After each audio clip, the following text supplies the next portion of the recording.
नमस्कार बच्चों, आपका स्वागत है आपके अपने यूट्यूब चैनल खन्ना क्लासेस पर। और आज हम पढ़ने वाले हैं 13वें नंबर का वीडियो, जिसमें हम पढ़ेंगे गैर परंपरागत ऊर्जा स्रोत। 12 नंबर वीडियो लेक्चर हम कंप्लीट कर चुके हैं, ये 13वां है। तो आज हमारा अध्याय 2, ये अध्याय 2 है ना, वो आज हमारा समाप्त हो जाएगा। तो 13वां नंबर के वीडियो में थोड़ा सा बचा है गैर परंपरागत स्रोत में। जैसे कि हम पहले भी बात चर्चा कर चुके हैं कि इसमें सौर ऊर्जा आता है, पवन ऊर्जा आता है, बायोमास ऊर्जा, भूतापीय ऊर्जा और शक्ति संसाधनों का संरक्षण हम पढ़ने वाले हैं। तो पहले तो ये समझिए कि गैर परंपरागत ऊर्जा स्रोत क्या है। गैर परंपरागत ऊर्जा स्रोत वो स्रोत हैं जो हमें ना तो समाप्त हो सकते हैं, ना हम बहुत ज़्यादा उनको पुराने तरीके से हम यूज़ करते हैं। ठीक है, तो हम पढ़ते हैं सौर ऊर्जा के बारे में। तो सौर ऊर्जा क्या है? सूर्य से प्राप्त होने वाली ऊर्जा। तो देखो, ना तो सूर्य नष्ट हो सकता है, ना ही सूर्य की ऊर्जा नष्ट हो सकती है, इसलिए इसको बोला जाता है गैर परंपरागत स्रोत। यानी जो परंपरा में नहीं है, हम पहले यूज नहीं करते थे, अब वर्तमान में हम इसका बहुत उपयोग करने लगे हैं। और इस पर बहुत जोर भी दिया जा रहा है कि सौर ऊर्जा का उपयोग करें ज़्यादा से ज़्यादा, क्योंकि जो अफ्रीकी देश हैं, जो ठंडे प्रदेश हैं, वहाँ इतना धूप नहीं पड़ता है। लेकिन हमारा हिंदुस्तान इस मामले में बड़ा सौभाग्यशाली है कि सूर्य ऊर्जा हमारे देश को बहुत अधिक मात्रा में मिलती है। तो हमें सूर्य ऊर्जा का उपयोग करना चाहिए। जैसे सोलर कुकर बना लें, सोलर वाटर हीटर बना लें, सोलर से हम पानी गर्म करें, सोलर से हम खाना बनाएं, सोलर से हम लाइट जलाएं अपने घर की, बहुत सारी चीज़ें हैं, इसलिए इसको नाम बोला गया सौर ऊर्जा। तो देखिए, सूर्य से प्राप्त सूर्य से प्राप्त ताप से जो ऊर्जा प्राप्त होती है उसे सौर ऊर्जा कहा जाता है। सूर्य की धूप से प्राप्त ऊर्जा का सीधा उपयोग भी किया जाता है तथा इसे विद्युत में बदलकर भी उपयोग किया जाता है। सौर ऊर्जा का उपयोग पानी को गर्म करने, भोजन पकाने, जगह को गर्म करने, वस्तुओं को सुखाने, पानी को शुद्ध करने, फसलों को पकाने, प्रकाश मशीनों के संचालन के लिए किया जाता है। सौर तापीय ऊर्जा संग्राहकों और रिसीवरों के माध्यम से प्राप्त की जाती है, जबकि सौर ऊर्जा को बिजली के रूप में प्राप्त करने हेतु सौर फोटोवोल्टिक प्रौद्योगिकी का प्रयोग किया जाता है। लिखा है बच्चों, सौर फोटोवोल्टिक प्रौद्योगिकी एक प्लेट होती है जो कि वीडियो मटेरियल्स होता है, उससे बनती हैं प्लेटें, काली काली, आपने देखा होगा गाँव में भी शहरों में भी। तो सौर ऊर्जा से प्राप्त बिजली का उपयोग वर्तमान में व्यावसायिक स्तर पर भी किया जाने लगा है। भारत के दूर दराज गाँवों में जहाँ बिजली नहीं है, वहाँ सौर ऊर्जा का अति सरलता से विविध कार्यों के लिए उपयोग किया जा रहा है। आज देश में 96 मेगावाट क्षमता की 9,80,000 से अधिक सौर बिजली उत्पादक इकाइयाँ देश में स्थापित की गई हैं। तो देखिए, सौर ऊर्जा का हमारे जीवन में बहुत महत्व है और इसका हमें उपयोग करना चाहिए। ठीक है, चलिए आगे पवन ऊर्जा देखते हैं। पवन ऊर्जा, बहती हुई हवा की गति से जो ऊर्जा प्राप्त होती है उसे पवन ऊर्जा कहते हैं। पवन की गति का उपयोग कृषि कार्यों, परिवहन में मनुष्य बहुत पहले से करता आ रहा है। वर्तमान में पवन ऊर्जा का उपयोग पवन चक्कियों के द्वारा भूगर्भ से जल निकालने के लिए भी किया जाता है। भारत में पवन ऊर्जा की कुल संभावित क्षमता 45,000 मेगावाट आंकी गई है। वर्तमान में इसे से 1340 मेगावाट विद्युत उत्पादन करने की क्षमता प्राप्त हो चुकी है। दक्षिण भारत में तमिलनाडु, केरल, पश्चिम में गुजरात में अनेक पवन ऊर्जा केंद्र स्थापित किए गए हैं। पवन गति की निरंतरता समुद्र तटों पर अधिक है और पवन ऊर्जा उत्पादन में ये क्षेत्र समुद्र तटीय होते हैं।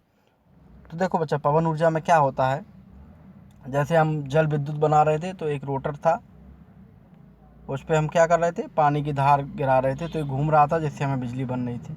यानी हमको सिर्फ जनरेटर के रोटर को घुमाना है। अब पवन ऊर्जा से कैसे घुमा सकते हैं, तो देखो, हमने पवन चक्की लगा दी, देखा होगा आपने बहुत जगह पवन चक्की लगा दी। पवन चक्की हवा के माध्यम से, जब हवा ऐसे आती है तो ये घूमती है, और जब ये घूमेगी तो साथ में रोटर अटैच करके यहाँ हम बिजली बना सकते हैं। अब हम पढ़ते हैं बायोमास, बायोमास एनर्जी। कृषि, वन, पशु, उद्योग और अन्य के अपशिष्टों से ऊर्जा प्राप्त करना बायोमास ऊर्जा कहलाता है। बायोमास ऊर्जा गैस और विद्युत दोनों रूपों में प्राप्त की जाती है। गैस उत्पादन हेतु गोबर, मनुष्य का मलमूत्र, अन्य जैव अपशिष्ट प्रयोग करते हैं। इन्हें ऑक्सीजन रहित वातावरण में सड़ाकर मुख्य मीथेन गैस प्राप्त की जाती है। यानी कि बायोमास जो कुछ है, सड़ी गली चीज़ें, उनको हम सड़ाते हैं ऑक्सीजन की अनुपस्थिति में। जब गलाते हैं तो उससे बनता है, क्या बनता है, उससे बनती है मीथेन गैस। क्या? मीथेन। मीथेन बनती है। तो यह गैस सस्ती पड़ती है, इसके जलने से प्रदूषण भी नहीं होता और इसे ही हम बायोगैस कहते हैं। इसके उत्पादन के बाद शेष बचा अपशिष्ट पौधों के लिए खाद के रूप में उपयोगी होता है। यानी हमने जो अपशिष्ट जलाए, गलाए, सड़ा दिए, उनसे पहले हमको गैस मिल जाएगी और जो बचेगा उसके बाद उसे हम खाद के रूप में उपयोग कर सकते हैं। हमारे देश में बायोगैस से विद्युत उत्पादन को अनुमानित क्षमता 19,500 मेगावाट है। वर्तमान में कुल उत्पादन 292 मेगावाट है। भारत के महानगरों को इस ऊर्जा के विकास हेतु चिन्हित किया गया है, क्योंकि यहाँ प्रतिदिन हजारों टन कूड़ा करकट अपशिष्ट पदार्थ के रूप में निकल रहा है। अब हम पढ़ते हैं भूतापीय ऊर्जा, जियोथर्मल एनर्जी। जियोथर्मल एनर्जी भूतापीय ऊर्जा वो ऊर्जा होती है क्योंकि पृथ्वी का अंदर भाग गर्म होता है। ठीक है, पृथ्वी का आंतरिक भाग गर्म है, जमीन गर्म है। भूगर्भ के इस ताप से प्राप्त ऊर्जा को भूतापीय ऊर्जा कहते हैं। यानी कि पृथ्वी की जो ज़मीन है वो गर्म है, उससे जो हम ऊर्जा लेते हैं उसे हम भूतापीय ऊर्जा कहते हैं। यह उत्पादन गर्म जल के स्रोतों, जलाशयों पर निर्भर करता है। हमारे देश के विभिन्न भागों में इस प्रकार के 340 जलाशय हैं। इनमें विद्युत उत्पादन की दृष्टि से महत्वपूर्ण जलाशय उत्तर पश्चिमी हिमालय, पश्चिमी समुद्र तट पर स्थित है। जम्मू कश्मीर के पूगा में, हिमाचल प्रदेश के पर्वतीय घाटी में पश्चिमी तट पर भूतापीय ऊर्जा का स्रोत उत्पादन हो रहा है। छत्तीसगढ़ के तातापानी में 3300 किलोवाट क्षमता का विद्युत गृह विकसित किया जा रहा है। भूतापीय ऊर्जा से विद्युत उत्पादन को संभावना की जांच का काम राष्ट्रीय भूवैज्ञानिक अनुसंधान संस्थान हैदराबाद कौन कर रहा है? राष्ट्रीय भूवैज्ञानिक अनुसंधान संस्थान हैदराबाद द्वारा किया जा रहा है। गैर परंपरागत ऊर्जा स्रोतों में उपयुक्त साधनों के अतिरिक्त भारत में ज्वारीय ऊर्जा का भी प्रयोग किया जाता है। ज्वारीय ऊर्जा ये होती है, समुद्र में जो ऊंची ऊंची लहरें उठती हैं ज्वार भाटा से, उनसे भी हम विद्युत ऊर्जा बना लेते हैं। क्योंकि साल में 1-2 बार समुद्र का स्तर बहुत ऊंचा उठता है और फिर नीचे गिरता है, समुद्र की लहरें उठती हैं, उससे भी पानी का लेवल ऊपर नीचे जाता है। तो जो ज्वार भाटे उठते हैं, उन ज्वार भाटों से हम विद्युत उत्पादन कर सकते हैं, उसको हम ज्वारीय ऊर्जा कहते हैं। अब हम शक्ति संसाधनों के संरक्षण को पढ़ेंगे कि किस तरह उनका संरक्षण कर सकते हैं। वर्तमान अर्थव्यवस्था में शक्ति के संसाधन प्राणवायु की भूमिका में माने जाते हैं। जैसे मनुष्य का शरीर प्राणवायु के अभाव में मृत हो जाता है, ठीक वैसे ही अर्थव्यवस्था के विभिन्न घटक कृषि, उद्योग, परिवहन, व्यापार आदि भी शक्ति संसाधनों के बिना संचालित नहीं हो सकते। देश में उपलब्ध शक्ति के संसाधनों का संरक्षण आवश्यक है, जिससे मानव की शक्ति संबंधी आवश्यकताओं की पूर्ति सदैव होती रहे। इसलिए जो शक्ति के संसाधन हैं उनका संरक्षण बहुत ज़रूरी है, क्योंकि बच्चों मनुष्य की आवश्यकता है आज के युग में बहुत ज़्यादा, औद्योगिक इकाइयाँ भी चलानी है, तो इसलिए इनका संरक्षण करना बहुत ज़रूरी है, जिससे मानव की शक्ति संबंधित आवश्यकताओं की पूर्ति सदैव होती रहे, शक्ति के संसाधन का समुचित उपयोग हो सके, शक्ति के स्रोतों से भविष्य में भी ऊर्जा मिलती रहे और शक्ति संसाधनों का पर्यावरण प्रदूषित ना हो। शक्ति के संसाधनों के संरक्षण हेतु निम्नलिखित उपयोग किए जाने चाहिए। पहला है, क्षयशील स्रोतों पर आधारित ऊर्जा का उत्पादन सीमित किया जाए। यानी कि जो स्रोत हैं जिनसे ऊर्जा, जो स्रोत समाप्त हो सकते हैं, उन पे हम कम निर्भर हों, उनको हम धीरे से उनको कम यूज करते जाएं। दूसरा है, ऊर्जा के नवीकरणीय स्रोतों को तीव्रता से विकास किया जाए। यानी कि जो क्षय हो सकते हैं, खत्म हो सकते हैं, उनका उपयोग हम कम करें और जो नवीकरणीय ऊर्जा है जैसे सौर ऊर्जा यानी गैर परंपरागत स्रोत, उनका उपयोग हम ज़्यादा से ज़्यादा करें। ठीक है। तीसरा है कि देश में उत्पादित होने वाली ऊर्जा का समुचित वितरण सुनिश्चित हो ताकि ऊर्जा का ह्रास ना हो। यानी कि ऊर्जा हमने उत्पादन कर लिया, लेकिन इस तरह से वितरण हो कि उसका बीच में कोई लॉस ना हो, नुकसान ना हो।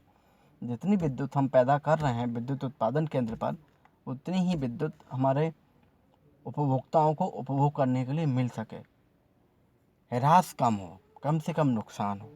चौथा है कि ऊर्जा संसाधनों का समुचित उपयोग किया जाए, इस हेतु जन जागृति को प्राथमिकता दी जानी चाहिए। पांचवा है कि प्रदूषण रहित ऊर्जा स्रोतों से ऊर्जा उत्पादन विकसित किया जाए। शक्ति संसाधन व्यक्तित्व आवश्यकता की पूर्ति के साधन मात्र नहीं है। शक्ति संसाधन व्यक्तिगत आवश्यकता की पूर्ति के साधन नहीं है, वरन यह राष्ट्र की चौमुखी समृद्धि के आधार भी हैं। तो इनका संरक्षण आवश्यक है। तो बच्चों, अपना जो खन्ना चैनल है इसको ज़्यादा से ज़्यादा सब्सक्राइब करें, क्योंकि माध्यमिक शिक्षा मंडल भोपाल के द्वारा आयोजित परीक्षाओं की तैयारी के लिए हमने ये चैनल बनाया है। ज़्यादा से ज़्यादा सब्सक्राइब करें। आपको जब वीडियो देख रहे होंगे तो आप चैनल पर जाएंगे तो आपको सब्सक्राइब लिखा होगा, उसको क्लिक करें। सब्सक्राइब होने के बाद फिर एक घंटी दिखाई देगी, उसको भी, घंटी को भी दबा दें, जिससे जैसे ही हम नया वीडियो अपलोड करेंगे, नया वीडियो लेक्चर इस पर डालेंगे तो आपके पास सबसे पहले पहुंच सकेगा। तो ज़्यादा से ज़्यादा चैनल को सब्सक्राइब करिए और अपने दोस्तों में शेयर करिए, जिससे कि ज़्यादा से ज़्यादा लोग जुड़ सकें और हमको भी पढ़ाने में आनंद आए, एक ऊर्जा महसूस हो हमको। चलिए, हमारे साथ जुड़े रहे तो आपका बहुत बहुत धन्यवाद। लेकिन ये अध्याय 2 हम पढ़ रहे थे, अध्याय 2 हम पढ़ रहे थे वो समाप्त हो गया। अध्याय 3 हम प्रारंभ कर देंगे और साथ साथ में गणित की क्लास भी हम लेके आने वाले हैं। गणित की क्लास ऐसे नहीं होगी, गणित की क्लास स्क्रीन पर नहीं होगी, आपको गणित की क्लास पढ़ाते हुए दिखेंगे, बोर्ड पर पढ़ाई जाएगी। ठीक है, आप ज़्यादा से ज़्यादा सब जुड़ जाइए। चलिए, हमारे साथ जुड़े रहने के लिए आपका बहुत बहुत धन्यवाद।